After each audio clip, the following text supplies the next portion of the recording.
சென்னை கிளாம்பாக்கம் பேருந்து நிலையத்தில் ஆய்வு செய்த பின் அமைச்சர் சேகர் பாபு சற்று முன் செய்தியாளர்களை சந்தித்தார். அதனை பார்க்கலாம்.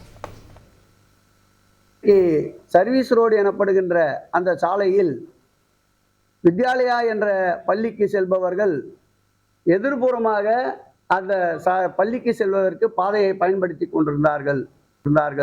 நேற்றைக்கு சர்வீஸ் ரோடு எனப்படுகின்ற அந்த சாலையில் வித்யாலயா என்ற பள்ளிக்கு செல்பவர்கள் எதிர்புறமாக அந்த பள்ளிக்கு செல்வதற்கு பாதையை பயன்படுத்தி கொண்டிருந்தார்கள். இந்த பேருந்து நிலையம் பயன்பாட்டிற்கு வந்த பிறகு அந்த சாலையின் வழியாக பஸ்கள் வருவதால் இடையூறு இருப்பதாக பெற்றோர்கள் எடுத்து கூறியதற்கிணங்க தற்காலிகமாக பள்ளிக்கு பின்புறம் இருக்கின்ற ஒரு வழியை ஏற்படுத்தி தரவும், அதேபோல் பள்ளியினுடைய காலை நேரம் மாலை நேரத்தில் அந்த பாதையில் பேருந்துகளை அனுமதிக்க வேண்டாம் என்றும் தற்போது முடிவெடுக்கப்பட்டிருக்கின்றது. அதேபோல் அருகாமையிலே இருக்கின்ற ஆதி திராவிடர் பள்ளி, அந்த பள்ளியிலும் 500க்கும் மேற்பட்ட மாணவ செல்வங்கள் படித்து வருகின்றார்கள். அந்த பள்ளியும் இந்த கிளாம்பாக்கம் பேருந்து நிலையத்தில் பேருந்துகள் வருவதால் இடையூறு இருப்பதாக கவனத்திற்கு வந்திருக்கின்றது. அதற்கும் மாற்று ஏற்பாடாக பள்ளியை ஒட்டி பின்புற வழியை பயன்படுத்தி அவர்களுக்கு தேவையான கட்டமைப்பு வசதிகளை உருவாக்கி தந்து வருங்காலத்தில் அந்த பள்ளியை வேறு இடத்திற்கு புதிய கட்டுமானத்தை ஏற்படுத்தி பள்ளியினுடைய இடத்தை மாற்றுவதற்கு இன்றைக்கு திட்டமிட்டிருக்கின்றோம். அதேபோல் மாநகர பேருந்துகள் வருகின்ற இடத்தில் எம்டிசி பஸ்களிலிருந்து இறங்கி எஸ்இடிசி பஸ்ஸில் பயணம் செய்வதற்குண்டான பயணிகளுடைய தூரம் அதிகமாக இருப்பதை கணக்கிட்டு கூடுதலாக 3 பேட்டரி கார்கள் வாங்கப்பட்டிருக்கின்றன. அதில் ஒன்று மாற்றுத்திறனாளிகள் பயன்படுவதற்குண்டான வசதி பொருந்திய பேட்டரி கார் வாங்கப்பட்டிருக்கின்றது. அதேபோல் எம்டிசி பஸ்ஸில் இருந்து எஸ்இடி பஸ் முனையத்திற்கு வருவதற்கு பாதைகளில் இடையிலே இருக்கின்ற 2 சுவர்களை அகற்ற வேண்டும் என்று ஊடகங்கள் தெரிவித்திருந்தது. அது அந்த ஒரு சுவற்றை அகற்றிவிட்டு அதற்கு படியும் ஸ்லோப்பும் கொடுத்து ஒரு ரேம்பும் போடுவதற்குண்டான பணிகள் தற்போது நடைபெற்று கொண்டிருக்கின்றன.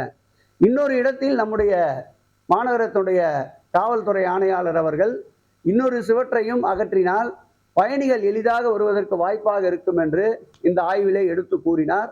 அதையும் அகற்றிவிட்டு அதில் படிக்கட்டுகளை அமைத்து சுலபமாக இந்த எஸ்இடி பஸ்ஸு வெளியூர் செல்லுகின்ற பேருந்து முனையத்திற்கு வருவதற்குண்டான ஏற்பாடுகள் அமைக்கப்பட்டிருக்கின்றன. நாங்கள் இப்பொழுது சுற்றி பார்த்ததில் கிட்டத்தட்ட 20 யூனிட்டுகள் கொண்ட 524க்கும் மேற்பட்ட பொது கழிப்பிடங்கள் முழுமையாக பயன்பாட்டில் இருக்கின்றன. அதேபோல் குடிநீருக்காக அமைக்கப்பட்டிருக்கின்ற அனைத்து குழாய்களும் பயன்பாட்டில் இருக்கின்றன. அதேபோல் 6,50,000 சதுரடிக்கு கட்டப்பட்டிருக்கின்ற இந்த கட்டிடத்தில் எங்கும் ஒரு இடத்தில் கூட குப்பை இல்லை. அடுத்து முழுவதுமாக பராமரிப்பில் சுத்தமாக இருக்கின்றது. இந்த கிளாம்பாக்கம் பேருநிலையத்தில் அமைய இருக்கின்ற காலநிலை பூங்காவும் பிப்ரவரி மாதத்திற்குள் பயன்பாட்டிற்கு வருவதற்குண்டான ஏற்பாடுகளை மேற்கொண்டிருக்கின்றோம். அந்த கால்நடை பூங்காவையும் ஆய்வு செய்திருக்கின்றோம். அதேபோல் 6 ஏக்கர் நிலப்பரப்பில் கட்டப்பட்டிருக்கின்ற நீரோற்றுடன் கூடிய பூங்காவை வெகு விரைவில் திறப்பதற்குண்டான ஆய்வையும் இன்றைக்கு மேற்கொண்டிருக்கின்றோம். அதோடு மட்டுமல்லாமல் பயணிகளுடைய பாதுகாப்பிற்காக கிளாம்பாக்கத்திற்கு மாண்புமிகு தமிழக முதல்வர் அவர்கள் கடந்த ஆண்டு ஒரு காவல் நிலையத்தை அறிவித்திருக்கின்றார்கள்.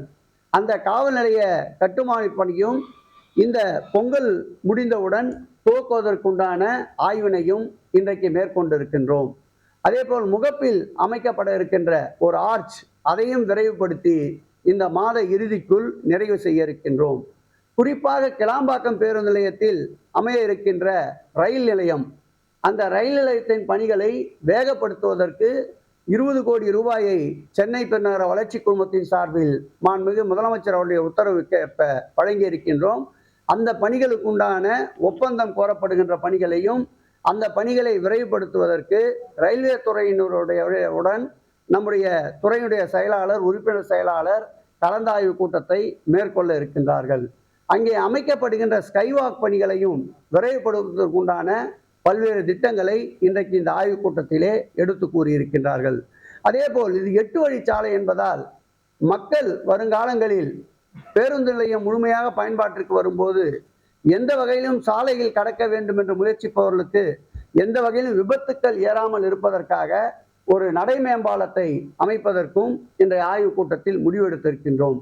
அதேபோல் ஆமணி பேருந்துகளுக்கு முழுச்சூரிலே கட்டப்பட்டு கொண்டிருக்கின்ற ஆமணி பேர் நிறுத்துமிடத்தை விரைவாக முடிப்பதற்கு மார்ச் மாதத்திற்குள் அந்த பணிகளை முடித்து ஆமணி பேருந்துகள் அங்கு நின்று வருவதற்கு ஏற்பாடுகளை விரைந்து செய்வதற்கும் இந்த கூட்டத்திலே முடிவெடுக்கப்பட்டிருக்கின்றது. இப்படி வாரந்தோறும் 2 நாட்களாவது கிளாம்பாக்கம் பேருந்து நிலையத்துடைய தேவைகளை அறிந்து முழுமையாக இந்த கிளாம்பாக்கம் பேருந்து நிலையத்தை ஆய்வு செய்து கலைஞர் நூற்றாண்டு விழா நினைவு இந்த பேருந்து முனையத்தை முழுமையாக மக்கள் மகிழ்ச்சியோடு பயன்படுத்துகின்ற அளவிற்கு அனைத்து அடிப்படை வசதிகளையும் படிப்படியாக நிறைவேற்றி தருவோம் என்ற உறுதியை உங்களிடையே தெரிவித்துக் கொள்கிறோம். சென்னை கிளாம்பாக்கம் பேருந்து நிலையத்தில் ஆய்வு செய்த பின் அமைச்சர் சேகர் பாபு சற்று முன் செய்தியாளர்களை சந்தித்தார். அந்த காட்சிகளை பார்த்தோம். செய்திகளை உடனுக்குடன் தெரிந்து கொள்ள உடனே சப்ஸ்கிரைப் பண்ணுங்க.